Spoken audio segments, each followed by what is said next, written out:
Studentė iš Niujorko.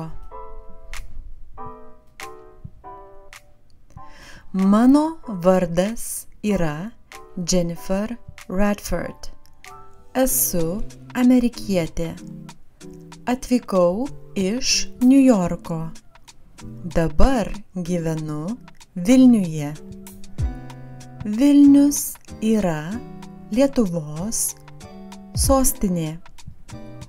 Lietuva yra Europoje.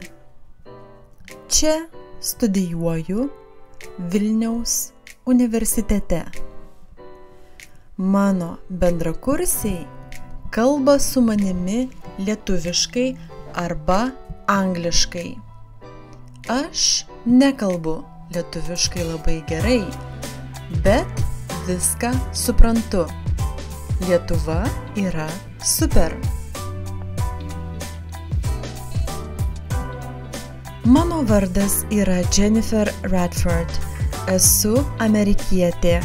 Atvykau iš Niujorko. Dabar gyvenu Vilniuje. Vilnius yra Lietuvos sostinė. Lietuva yra Europoje. Čia studijuoju Vilniaus universitete. Mano bendrakursiai kalba su manimi lietuviškai arba angliškai. Aš nekalbu lietuviškai labai gerai, bet viską suprantu. Lietuva yra super.